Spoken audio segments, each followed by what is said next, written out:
Thanks again for joining us for the last in the 3 series doctoral students, second year. We are videotaping this session again, and again, coffee and cookies in the corner. Please help yourselves. We have 5 presentations today, and introducing the presenters, we have Dr. Brian Belcher. Thanks.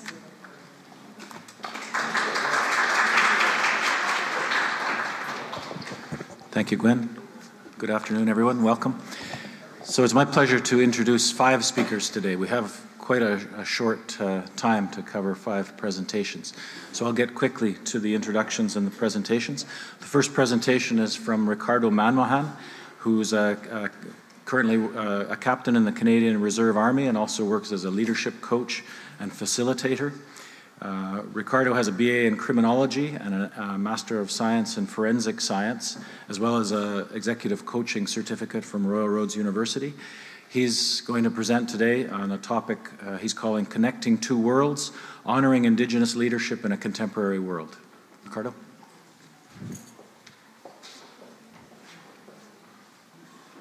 I'll open up the slide.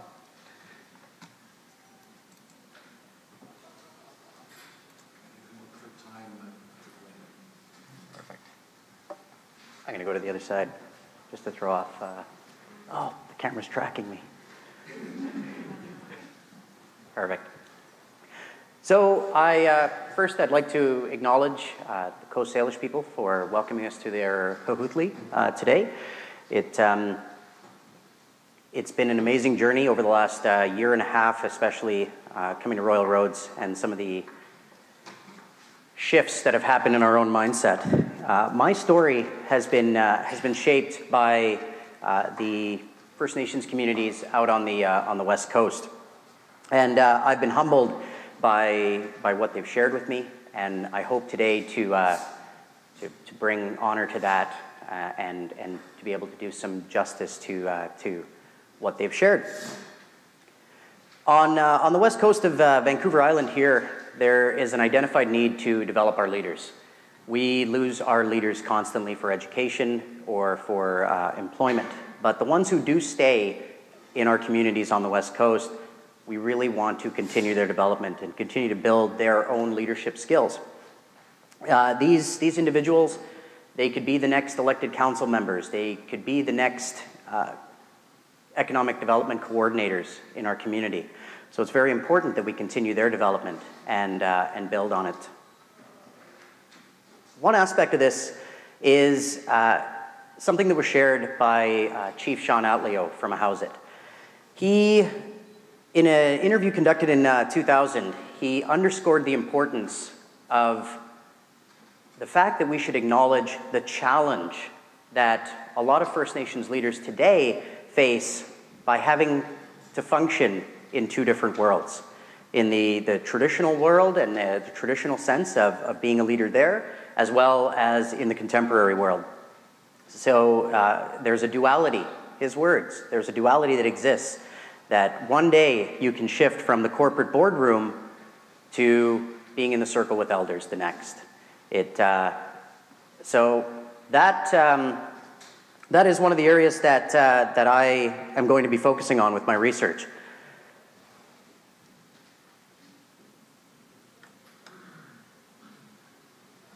In 1 second. Apparently I shouldn't shift its sides. No worries. Ooh, look. Perfect. I'll go back over there. Your camera. All right. So about an hour and a half to our west from where we stand right now is the New Channel of Kahutli. It stretches 300 kilometers up the coast of Vancouver Island, and we are centered basically right in the middle there. The 3 communities that I have been and continue to work with are the Ahousaht Nation, 45 minutes north of Tofino by boat, the Tloquiyat community, who we are in their traditional territory, and to our south, the Yaqulafat community. These are 3 nations that have been a strong proponent of the leadership programs that we're running on the West Coast. In collaborating with these 3 communities, I have learned some amazing, amazing things. As a part of my why, as a part of my story, prior to moving to the West Coast, I was a captain in the, or I guess I still am a captain in the Canadian Reserves, and I was also a branch manager in the corporate world for a financial institution. Since moving to the coast, I have had the honor to work with the 7 communities out there, Ukilit, Tofino, as well as our closest nations that can actually get into the area for some of the programs because they are quite remote. And I've been able to run leadership programs for them.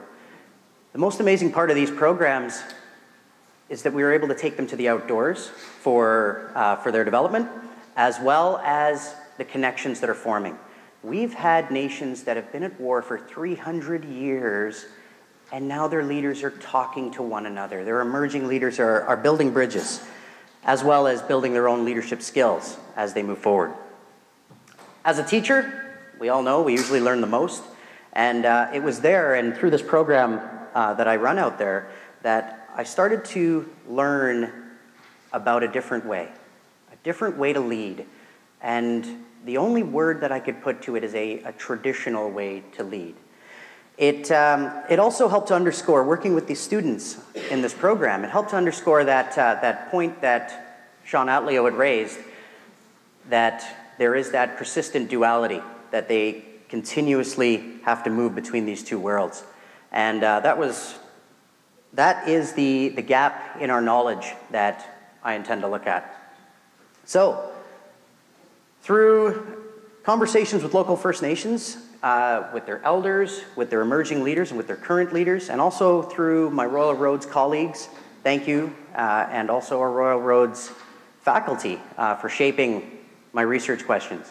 So hopefully they don't shift by the end of today's presentation, but here's where they stand right now. How is traditional leadership expressed in the contemporary world by current First Nations leaders? It's almost 5 minutes. Oh, wow. Okay. Second question, what leadership skills will future leaders need to possess? And the third question is, how can First Nations communities support the development of traditional leadership approaches in their emerging leaders? Theoretical framework that I'm going to be using is going to be social constructionism, understanding that language is critical and communication is critical to shaping the reality that we have. The methodologies that I'll be using throughout the research that I'll be conducting is collaborative community-based research, as well as enhancing that with an Indigenous methodology. I will be working with the 3 nations and the leaders there to specifically shape that research into to what they need or what they look for in their community. The methods are going to be qualitative with semi-structured interviews, as well as pulling themes and then reflecting on that to triangulate through talking circles and also focus groups when, if that works out as the best method. Sample, it's going to be the 3 Untitled nations out on the West Coast there, and I will use purposive sampling with snowball sampling as it continues to build. My research outcomes. I hope to share a deeper appreciation for traditional leadership. The second part is a community-specific understanding about the needs of their future leaders. And the third part, especially because it's so important to have that give back, is to be able to share and help to develop a community-specific leadership development program that addresses their specific needs and what they need in their future leaders. Thank you. Chu.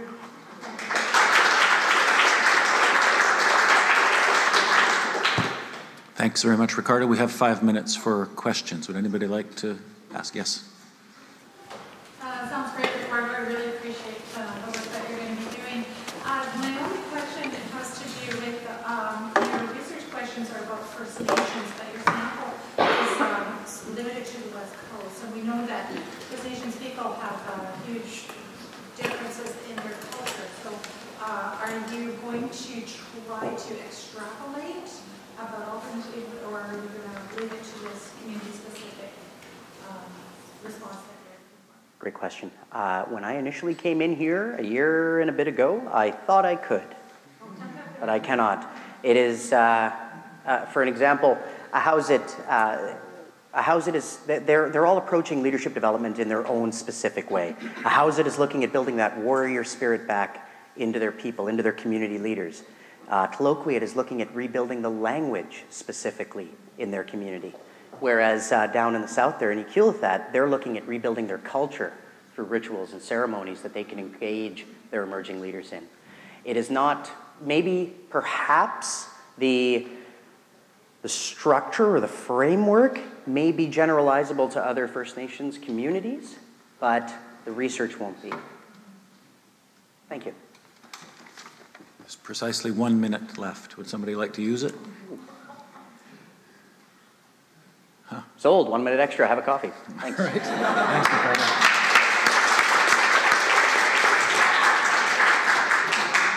So our next presenter is Jihan El-Sharkawi. Jihan is working for the International Labour Organization based in Egypt and working in Egypt, Jordan, Lebanon, Kenya, and Afghanistan. She has experience in all of those places working with children with disabilities. She's got a BA in anthropology and minors in Islamic art and architecture and Egyptology, and a master's of science in community disability studies. Jihan is going to present on how does the quality of relatedness affect Egyptian children's perceptions of their well-being and their experiences of protection.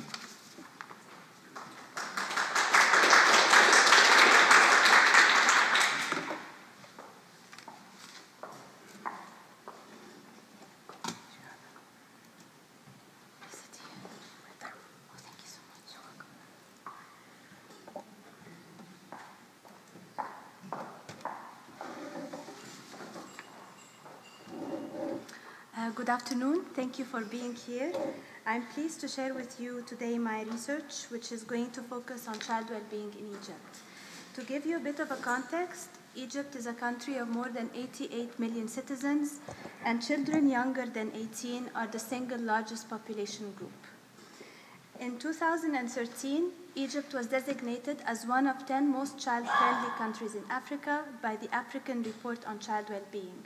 However, another study that was published earlier this year raised important alarms in relation to the situation of child protection and the kind of different types of violence that children in Egypt are faced by. Emotional violence was the most common form of violence experienced by children, and in the study, most children reported that they had been yelled at, insulted, cursed, or called names. Physical violence is also widespread. It is still seen by many, such as parents, children, themselves, religious leaders, and teachers, as being a legitimate form of discipline. As for harmful traditional practices, such as female genital cutting, even though it is illegal, it is still being practiced because it is seen to be linked to a girl's purity and virtue. Those are challenges to child well-being that have existed for a long time. However, in the past 4 years, we have seen newer forms of challenges to child well-being, such as kidnapping children for ransom, using children for political purposes, detainment often in conditions that violate the child law, and violence in demonstrations, sometimes even leading to death.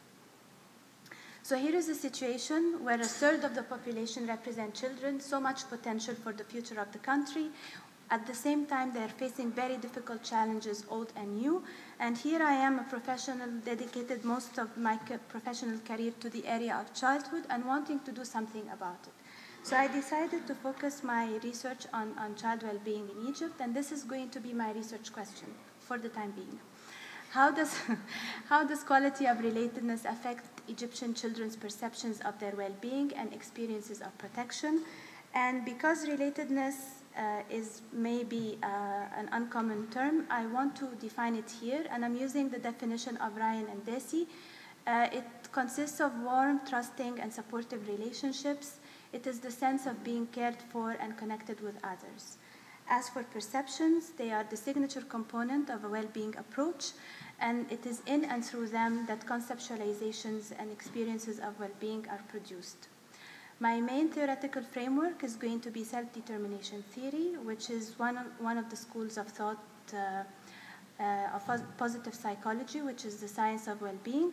And within this theoretical framework, relatedness plays an important role as a predictor of child well-being, especially when it comes to quality of relatedness, more so than the quantity of relationships that a person has. In terms of the sample, it's going to be a purposive one with two groups of children that I have a particular professional interest in studying. These are children with disabilities and working children. And I would like to compare them with children who have no disabilities and are not working, because I suspect that there will be differences in how they define their well-being and their well-being priorities and so on. The N is going to be rather small, so maybe perhaps 10 to 15 of each group, and the ages are going to range between 8 and 13. I haven't yet chosen where I'm going to conduct the study. However, I know that I would like to study one geographical area more or less homogeneous, and I'm going to also involve important adults such as parents and practitioners. My preferred methodology is going to be participatory action research, and this is because it's relevant to my research question and objectives. I have a knowledge goal for my study, which is understanding better how children's perceptions of their well-being are construed and their experiences of protection. It is also aligned with my positionality as a researcher, and it is very suitable for use with children, especially vulnerable ones. As for methods, I'm contemplating using either one or more of these methods, which are the mosaic approach, the circle of rights that was created by the International Institute for Child Rights and Development, and the 12-step method of involving children in research. With this, I thank you for your attention and welcome your questions and feedback.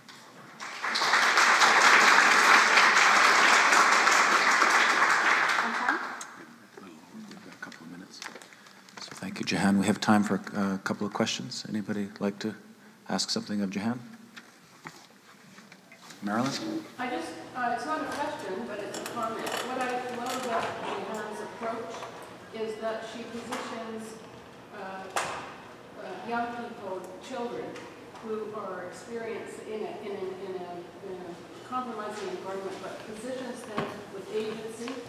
And in your approach to doing this work, you'll be giving them voice. So I just want to give you an appreciation. Thanks so much.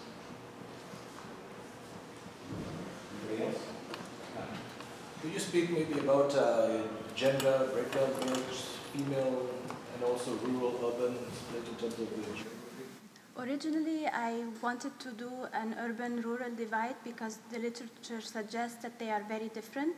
However, I was advised against it because already I'm dealing with different groups of children and stakeholders and so on. But for sure, gender is going to be a factor that I have to look into, especially in light of some of the child protection challenges that I mentioned at the beginning. Thank you. Yes, please. If my memory is right, Ryan and Dsocsci, in their self-determination theory, it's a very quantitative form of analysis, isn't it? They do surveys and that kind of stuff, and you're talking really not about the surveys or statistics. It's going to be mostly qualitative. However, I haven't yet excluded quantitative part, but I'm struggling with it at the moment in this residency. So, but it's not excluded. It's not totally excluded.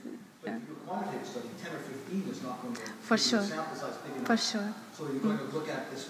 You could look at this more in the mixed methods way, where you get a big sample of kids to do some statistics with, and then you take a subset of those. Yes, that's an excellent point. Thank you.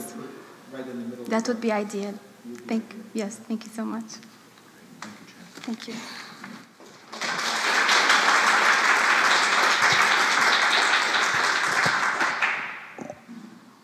So our next presenter is Richard Wamimbi. Richard is a sociologist who's working as a child protection and advocacy leader for World Vision International in the East Africa region. Richard has his undergrad in social sciences and a master's degree in sociology from Makerere University in Uganda. Richard is going to present on strengthening community systems and practices to prevent violence against children in Uganda.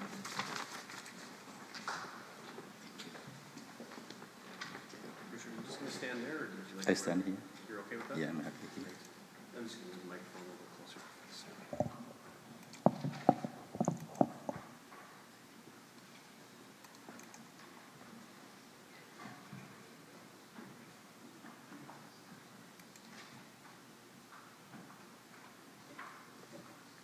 Thank you very much, Brian. I will start by acknowledging the leadership of Royal Roads University, especially the doctoral program, for their support and insisting me to shape my research topic, but also my colleagues from my cohort, and particularly also thanking my supervisor, Dr. Philip Cook, who is present here today, for their support that has been able to provide to enable me to shape in my research topic. I think my passion around children goes as far back as maybe 20 years when I started working with the children, particularly in the rural communities, developing models and designs to support the well-being of children. But I think my inspiration goes far back when I lost my brother because of HIV and AIDS and began caring for his children. My passion was increased to continue to be able to working around working and supporting the work of children.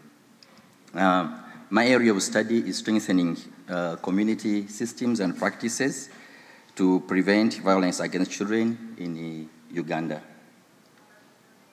Just taking you where Uganda is located, is in East Africa. Some people have been asking, where is Uganda? Uganda is in East Africa, and we both is neighbored by Kenya, Tanzania, and then Sudan on either side, and Rwanda.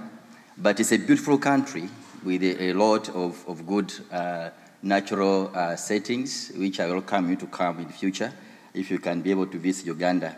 It's called a country gifted by nature, and it's called the Pearl of Africa. But anyway, even with this kind of beauty, there are things which are happening around the children, which may not be so welcome, which I want to focus on.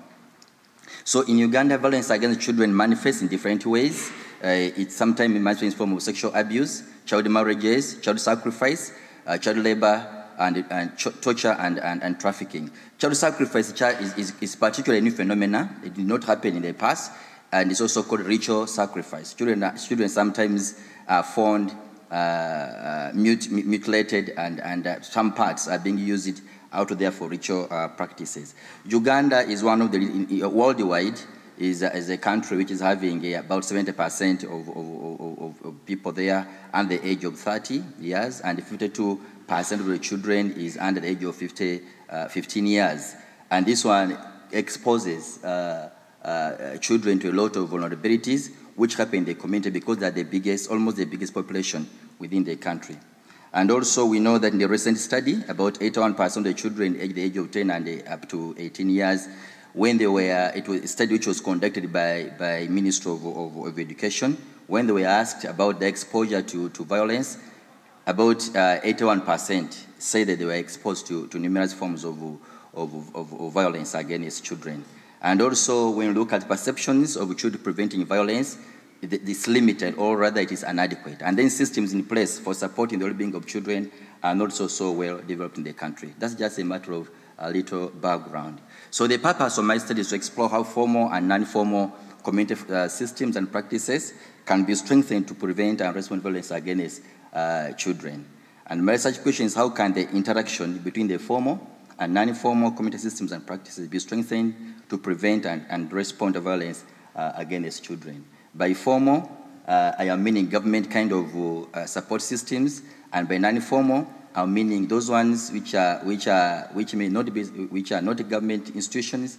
For example, faith-based organizations, traditional, and other kind of institutions which are not from government.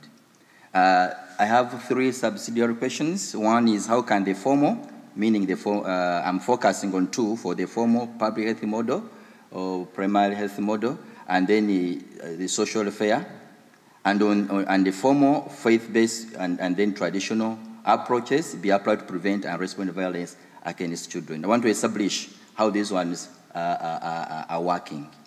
Secondly, what are the perceptions of children in preventing and responding to violence against children? And here we are looking at children as a centerpiece, or they are like, we are looking at system strengthening and children through the lens of children. And the third one is how are the formal and non-formal elements of community referral and reporting mechanism functioning to prevent and respond to violence against children.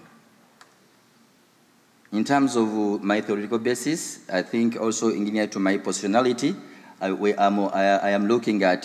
focusing my study around the systems theory. I'm looking at how different entities or units within a system interact to ensure that there's social change within that very community. So at 2 levels, I'm looking at the individual, and within the individual, I'm focused on the neural epistemology of the lived experience of the children, and at the family and organizational level, I'm looking at the family setting, how it interacts with the environment, and also with the child, looking at the micro system, the community relationships, looking at the mesosystems, broader social system setting, looking at the exosystems, and then at societal level, looking at the macro systems, how the different norms and ideologies influence the behavior of children at different levels. And in terms of methodology, I am having 2 phases. Phase 1 is going to focus on the phenomenology, and where I'm focused on the general epistemology of the lived experience of the children. I want to have an experience where I want to select within my sample purposively, maybe 10 children who have been able to experience different forms of violence, and I will be able to reach these children through the agencies which are supporting these kinds of children, to begin to understand their perceptions in terms of meaning, memory, and images about in response to violence against children. What do they say from their lived experiences? How they experienced it? What are they saying in terms of programming, as well as strengthening the different kinds of structures and systems. And secondly, I will also be able to use the perspective action research. This is specifically for understanding the perception of the adults and children in strengthening the systems and then the practices.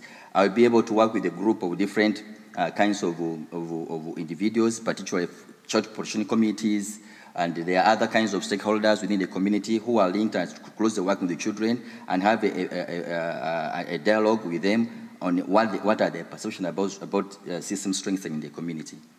I think I've already been able to illustrate this ecological kind of system, looking at the child, want to focus on the child themselves, the family, the community, and then the society level, how these interact and how they are able to influence the behavior of children. And in terms of my knowledge change outcomes, I think there are 2. I'm looking at creating a child-centered, how can we create a child-centered kind of approach and tools that can enable the lived experience of children to inform child protection research and practices. This piece, the first outcome, is so desired because we are not having a lot of research out there, particularly in Uganda, which is child-centered around the experiences to inform our programming in the communities and also policy and practice. And secondly, I want to provide evidence-based research to develop a community-based interagency collaboration model to prevent and respond to violence against children, again through the lens of children. If we can develop a model from the study, that can help us to be able to strengthen the interagency collaboration between the formal and non-formal institutions in preventing violence against children. I'm looking ahead. Still, I'm saying, where am I going from here? The exciting moments ahead. Some of them are like hurdles, which I'm going to be pushing forward, but I'm up to the task. I will make it. Thank you very much.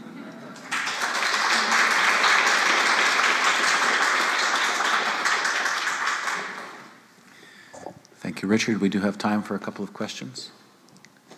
Anybody? Well, going. Fiona.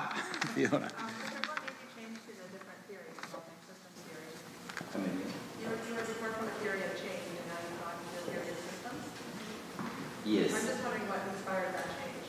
Yeah, I think also it came from my positionality when I began looking at how society operates, looking at society in terms of an organism with different kinds of parts, and how they interact to be able to support, to bring about life within the community.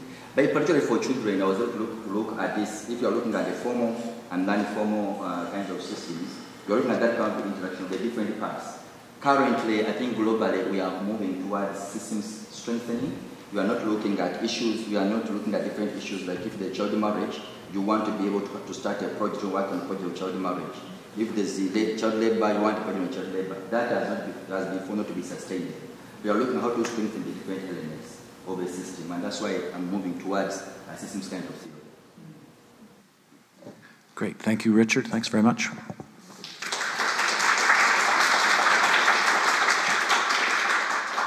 So we have one more presenter. It's Fiona Freezin. Fiona bills herself as a creative entrepreneur. She works as a marketing consultant, coach, trainer, and she works with small and medium-sized businesses.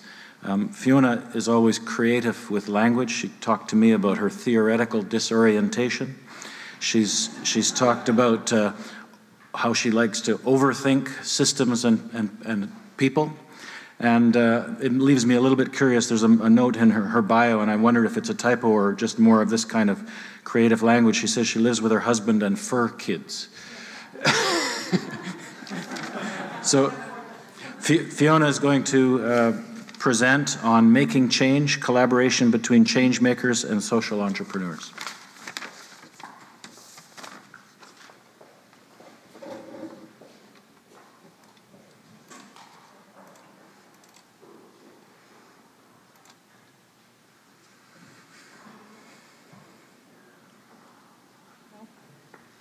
Okay, I'll hold this. Does anybody want to be a slide clicker? I'll stand. Okay, great. Thank you, Brian. Thank you, everyone. My name is Fiona, and my research presentation title today is Making Change, Collaboration Between Change Makers and Social Entrepreneurs. Click. So I'm entering this journey, as Brian said, as a marketing and research consultant. 11 years ago, I started a company called Glue, and my idea was that I could use communication skills to help businesses that were, or organizations that were in the community or the environmental sector. And that really stemmed from a long-standing, like 10 years worth of post-secondary education studying environmental issues and community planning. At the time, I had no idea what I was doing. I didn't know if I had communication or marketing skills, and I certainly didn't know anything about social entrepreneurship. So my purpose in conducting this research is to evolve better ways that entrepreneurs can work with others to support the causes that are important to them. So what is social entrepreneurship? It's got a lot of different definitions out there, but the main idea is that social entrepreneurship is a way of doing business that has first and foremost the social objective. It's social, and it pursues social and financial interests at the same time. So social entrepreneurship is social because it has a degree of sociality, and social entrepreneurship is entrepreneurial because it has this market orientation. In other words, there is a way to get goods and services to market and earn revenue, and also expresses innovation. Social entrepreneurship is something we tend to see happen at the local level. However, it is situated in a much larger global context. Social problems often affect those left behind by market inequalities. Therefore, I find it interesting that capitalism and the market is providing some gaps for these social entrepreneurs to create unique opportunities and make a living while following their values. So at the local level, and really depending on what definition you use and on what day, there's 150 social enterprises in British Columbia. And even here locally, our provincial government has enacted legislation called C3 or CCC companies, which stands for Community Contribution Companies, which allows for a certain hybrid status of companies to be both for-profit and charity-like. And as such, the rules kind of fall in between as well, including the tax rules. So there's lots of good news stories out there about lone social entrepreneurs, and I love all of them. However, the literature academia, which has now been going on for about 25 years, is heavily critiqued for that theoretical disorientation that Brian was referring to, as well as just an overemphasis on case studies and lack of empirical evidence. So therefore, I really want to focus my research not so much on the lone entrepreneur, but rather how do they fit in the mix? So how do social entrepreneurs work with these other sectors that share their common interests, that share their common social interests? And namely, I've called these the nonprofit sector, the for-profit sector or the industry sector, and the public sector. Each of these sectors have their own strengths and weaknesses, they have their own cultures, and they have their own ways of solving problems. So my research question is, how can social entrepreneurs optimally collaborate with other sectors to address common social interests? How can they work together, co-create ideas, increase efficiencies, reduce redundancies, and ultimately make a larger social impact? In the context of these other change makers, what is it about an entrepreneurial framework that is going to help out here? And how will we measure it? So although my research is largely practical in nature, I do have a guiding theoretical framework. New social movement theories will remind us that it's by collective action that we get most things done, not by acting alone. Structuration theory helps to unpick how social entrepreneurs affect the context that they're a part of, and also how that context reflects back on them. And lastly, capital theory accounts for the idea that we value non-monetary outcomes in the market, and that there is a place for social value. I propose to use participatory action research. Yesterday I thought it was called participation action research. Participatory action research. As a methodology, PAR aligns with my desire to work with others for change and to empower them and play meaningful roles in that change.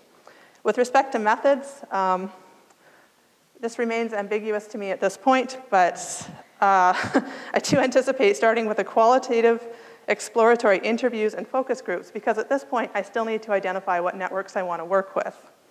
After doing that, I anticipate using a collaborative approach to inquiry that incorporates documenting an intervention that emerges from this collaborative process and seeing how it plays out, kind of an action theory-like approach.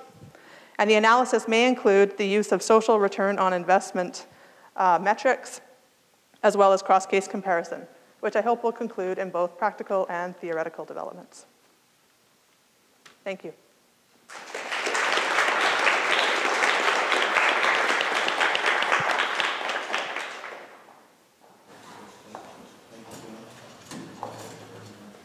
Any questions? Fiona, do you have a sense of the context in which you want to work? You have Nanaimo, British Columbia, you know. I see there's two different types of context. So one is sort of the nature of the social enterprise. So whether it's, as you say, an environmental one or a community type focus, and the other is geographical. So I could take that one focus and look at 3 different geographies, or I could look at 3 different types of social enterprise within one geography. And I suspect that the latter might be more doable. Any other questions for Fiona? Anita? So the question I had is, will you be, these social entrepreneurs a lot of them tend to use social media in those forms. So when you look at how they collaborate, will you look at in-person collaboration versus other channels or other media? Yeah, I was thinking about that. There's a lot to be said for web blogs, or a way that they can participate when they have time and in ways that are meaningful to them. So I think a lot of my methods will be inspired by the way entrepreneurs or other sector people work to begin with. Is that a workshop thing? Is that a social media thing? Is that a weblog thing? And sort of taking some of those things into consideration.